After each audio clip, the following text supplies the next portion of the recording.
Welcome. Jika video ini bermanfaat, jangan lupa subscribe.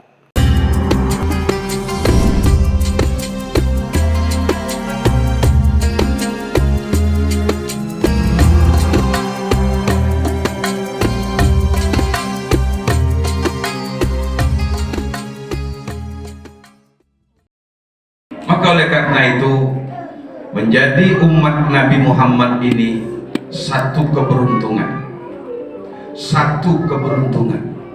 Saya mau tanya, Bapak Ibu pernah enggak minta berdoa jadi umat Nabi Muhammad? Kira-kira pernah enggak? Pernah enggak? Enggak ada. Waktu di alam ruh pernah enggak kita minta, ya Allah nanti kalau aku lahir jadikan aku umat Nabi Muhammad? Pernah enggak? Tidak pernah kita minta jadi umat Nabi Muhammad. Tapi Allah pilih kita umat akhir zaman menjadi umatnya Nabi Muhammad sallallahu alaihi wasallam. Amin ya rabbal. Maka itu Bapak Ibu yang saya muliakan, Nabi Musa alaihissalam itu pernah ngobrol. Kenapa saya katakan ngobrol? Musa ini disebut kalimullah, Nabi yang bisa dialog langsung dengan Allah. Itu kelebihan Nabi Musa. Jadi satu ketika Nabi Musa pernah minta kepada Allah, ya Allah, ya Rabb, ij'alni min ummati Muhammad, jadikan aku bagian daripada umat Nabi Muhammad sallallahu alaihi wasallam. Ya, Nabi Musa saja minta jadi umat Nabi Muhammad. Dan Allah berwahyu kepada Nabi Musa alaihissalam, wahai Musa, innaka la tudrikuha, engkau tidak akan bisa, engkau tidak akan jadi umat Nabi Muhammad SAW. Bahkan Allah sebutkan, bal jami'ul anbiya, dan seluruh para nabi-nabi sebelummu tidak bisa kalau dia minta jadi umat Nabi Muhammad. Hanya satu nabi yang bisa menjadi umat Nabi Muhammad, yaitu Nabi Isa alaihissalam yang sekarang masih hidup dalam surga. Dan nanti ketika Nabi Isa turun, pertanda akhir zaman sudah terjadi. Jadi tanda-tanda akhir zaman dan kiamat ketika turun Nabi Isa alaihissalam. Dan ialah yang dikabulkan oleh Allah untuk menjadi umatnya Nabi kita Muhammad sallallahu alaihi wasallam. Jadi Nabi Musa minta, jadikan aku umatmu ya Allah, umat Nabi Muhammad SAW. Allah katakan, fa'aballah, tidak bisa Musa, tidak bisa. Makanya Allah enggan mengabulkannya kecuali Nabi Isa alaihissalam. Jadi Bapak Ibu, kita banyak bersyukur kepada Allah.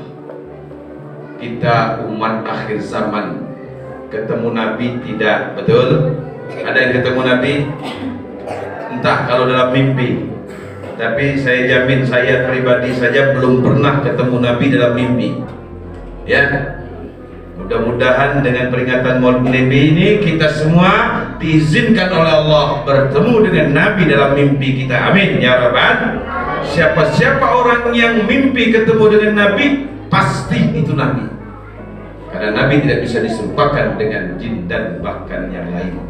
Maka itu Bapak Ibu yang saya muliakan, kita umat akhir zaman, kita yang tidak ketemu dengan Nabi, kita tidak pernah duduk satu majelis dengan Nabi, kita tidak pernah menjadi makmum ketika sholat berjamaah dengan Nabi, tapi kita beriman kepada Nabi kita mencintai Nabi kita. Alhamdulillah, kita insya Allah mendapatkan banyak keberuntungan jadi umat Nabi. Amin ya rabbal alamin. Lantas, apa alasannya umat-umat dahulu tuh kepengen jadi umat Nabi Muhammad sallallahu alaihi wasallam? Ayo. Kenapa ngebet betul umat-umat dahulu tuh kepengen jadi umatnya Nabi Muhammad sallallahu alaihi wasallam? Ya, jawabannya sederhana. Karena umat Nabi Muhammad itu banyak sekali diberikan oleh Allah kemudahan-kemudahan dalam segala hal, baik dunia maupun akhiratnya. Amin ya rabbal. Nah, jadi mereka minta kepada Allah untuk jadi umat Nabi Muhammad, tapi Allah tolak. Lantas apa yang memotivasi mereka ingin jadi umat Nabi Muhammad? Apa alasan mereka ngepet betul kepengen jadi umat Nabi Muhammad? Kita yang tidak minta jadi umat Nabi saja, kita dipilih oleh Allah untuk jadi umat Nabi Muhammad. Kita bersyukur kepada Allah karena kita dipilih jadi umat Nabi Muhammad. Ketahuilah bahwa menjadi umat Nabi Muhammad itu banyak sekali yang Allah berikan kemudahan-kemudahan, baik dalam segi ibadah sampai urusan-urusan yang lainnya. Maka itu di dalam pendapat beberapa ulama disebutkan, yang pertama, keuntungan menjadi ulama, keuntungan menjadi umatnya Nabi Muhammad itu adalah raf'il aisir. Raf'il aisir itu adalah diberikan oleh Allah kemudahan akan syariat-syariat yang dahulu umat-umat lakukan, tapi dimudahkan oleh Allah ketika umat Nabi Muhammad. Allah angkat syariat beban berat umat-umat dahulu untuk umat Nabi Muhammad SAW. Allahumma salli ala Muhammad. Inilah untungnya. Jadi kita sangat zolim sekali ketika kita tidak bersyukur menjadi umat. Contoh, umat Nabi dulu, Bapak Ibu, umat Nabi Adam dulu, ya, kalau soal syariat nikah itu nikah sedara. Nabi Adam kawin dengan Siti Hawa, ya, lalu lahirlah anak sepasang. Siapa nama anaknya? Qabil dan Habil. Qabil punya adik perempuan, Habil punya adik perempuan. Cara menikahkannya, Qabil nikah dengan adik Habil, Habil nikah dengan adik Qabil. Itu syariat zaman Nabi Adam alaihissalam. Jadi Pak Koket, kalau di zaman sekarang ada orang yang nikah sedarah, kalau adiknya cantik kepengen dia nikahkan, berarti dia termasuk umat Nabi. Umat Nabi kita Muhammad SAW dilarang nikah sedara. Makanya Bapak Ibu yang saya muliakan, hati-hati soal garis keturunan, harus teliti. Karena boleh jadi dia sudah jatuh cinta, kandung cinta kepada perempuan, tapi dia tahu bahwa itu adiknya. Mungkin terjadi pada kisah-kisah cerita zaman dulu. Ya Pak? Ya Pak? Maka itu hati-hati. Nah, anak-anak zaman sekarang umat Nabi Muhammad kalau mau nikah silakan, tapi lebih dimudahkan. Nah Bapak yang saya muliakan, contoh lagi, umat dahulu Bapak Ibu kalau kena najis umat zaman dulu itu bukan dicuci dengan air, tapi dipotong, disilet yang kena najis. Umpama tangan saya kena najis, ya, di kulit ini, maka kulit ini dikelupas. Itu cara mensucikan umat zaman dulu. Kira-kira mau nggak? Mau nggak Bu? Mau nggak Pak? Tapi kalau umat zaman Nabi Muhammad terkena najis, katakanlah terjilat anjing, najisnya mughaladzah, najisnya najis besar, maka tidak perlu disilet, dipotong, dibuang yang kena najis, tapi cukup dibilas dengan 7 air yang salah satunya dicampur dengan tanah yang suci. Jadi umpama tangan kita kena jilat anjing, kita ambil air, 1 ciduk pertama siram, 1 ciduk kedua siram, sampai ciduk keempat kita siram, cidukan kelima kita campur dengan tanah yang suci, kita siram, cidukan keenam air biasa lagi, terus sampai 7, selesai. Kenapa tidak dengan sabun? Kenapa tidak dengan rinso? Wallahu a'lam. Yang jelas itulah syariat umat Nabi kita Muhammad SAW. Cara mensucikan najis tidak perlu dipotong. Andai kata dipotong, maka kita tidak akan memilih jadi umat Nabi Muhammad SAW. Allahu Akbar. Nah Bapak yang saya muliakan, contoh lagi, umat Nabi Musa itu Bapak Ibu kalau berbohong, berdusta. Bapak Ibu pernah berbohong, berdusta? Pernah berbohong, berdusta? Sering. Istighfar. Ya, karena orang kalau sudah berani berbohong, pasti prinsip orang berbohong itu tidak cukup sekali. Sekali tidak berbohong, 2-3 kali pasti dia berbohong. Suami ditanya sama istrinya, "Bang, ada duit bang?" "Tidak ada." Padahal aduh, berarti suaminya bohong. Dilalah, tahu dilalah Pak? Itu bahasa mana Pak? Bahasa Jawa ya. Dilalah bininya ketemu duit 1 juta. Lalu tanya lagi sama suaminya, bang ini duit siapa bang? Itu duit kawan nitip sama satu. Bohong yang kedua. Selamat duitnya. Tapi orang yang bohong tidak pernah tenang. Orang yang bohong selalu dihantui dengan ketakutan, kekhawatiran. Makanya jangan belajar bohong. Istri memang tenang, duit kawan bang, ya sudahlah, tidak masalah. Tapi memang Allah ingin menunjukkan bahwa suami ini adalah bohong. Pada yang ketiga, bininya ketemu lagi dengan duit itu. Bang, ini duit siapa bang? Nah itu duit siaran. Kau siaran bang? Siaran ketemu dengan kau terus.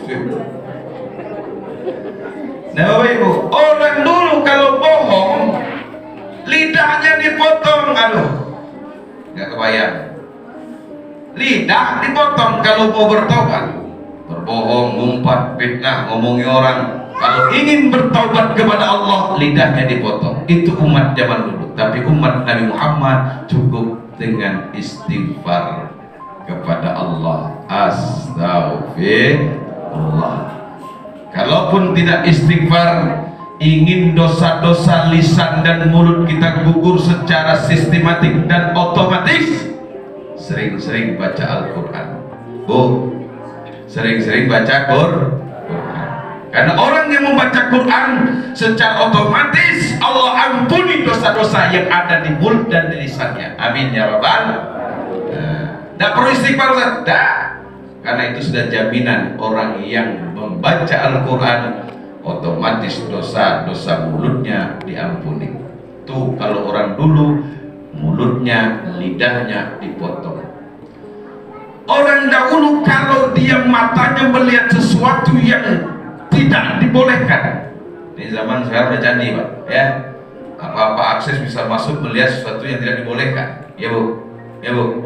Perhatiin tuh Bu, bapak-bapak itu Bu ya. Buka-buka apaan tuh, lihatin ya. Itu kalau sudah melihat sesuatu yang tidak dibolehkan, umat dahulu dasarnya untuk bertobat matanya dicong. Matanya dicong. Kira-kira mau nggak? Mau nggak? Mata cuma dua kali nengok yang tidak dibolehkan, nengok yang haram, habis. Tapi umat Nabi Muhammad bila ia melihat sesuatu yang diharamkan oleh Allah, maka cukup dia beristighfar kepada Allah Subhanahu. Astaghfir. Kalaupun tidak beristighfar, lagi-lagi kembali banyak-banyak melihat bacaan Al-Quran. Jadi kalau bapak yang tidak mau baca Quran karena memang tidak bisa baca Quran, sadar diri banyak dosa di mata, itu Quran bolak-balik tengokin. Nggak bapak, nengokin Quran saja tidak pernah dibaca. Kata Ustaz, kalau nengok ayat-ayat Quran menggugurkan dosa-dosa mata. Jadi ya cukup ditengok saja, tidak masalah, tidak masalah. Tapi kalau ingin dosa mulut habis, kalau ingin dosa mata habis, makanya Quran selain dilihat tetapi juga harus dibaca. Oh, saya mau tanya, kalau Yasinan ET nih Pak, kan dibagi buku Yasin. Padahal kita hafal, betul kan? Ya kan? Apalagi satu yang mimpin, yang lain ikut, betul kan? Kenapa setiap Yasinan kita kasih buku Yasinan? Rahasianya agar kita membaca Yasin dengan melihat tulisan Yasin. Untuk apa? Untuk menggugurkan dosa-dosa mata sekaligus dosa mulut kita. Makanya yang hafal baca Yasin jangan belagak dan tengok baca Yasin. Pertama nanti salah nyasar-nyasar, kan banyak yang sama tuh Pak. Kok ayat kembali lagi nih Pak Ustaz. Yang kedua menghindari kesombongan, dan yang ketiga gugurnya dosa mata sekaligus mulut, karena setiap bacaan Al-Quran, ayat Al-Quran yang kita baca dan yang kita lihat akan menggugurkan dua dosa mata dan mulut kita, insyaallah. Amin ya rabbal. Inilah nikmatnya jadi umat Nabi Muhammad sallallahu alaihi. Ayo salawat lagi. Sallallahu alaihi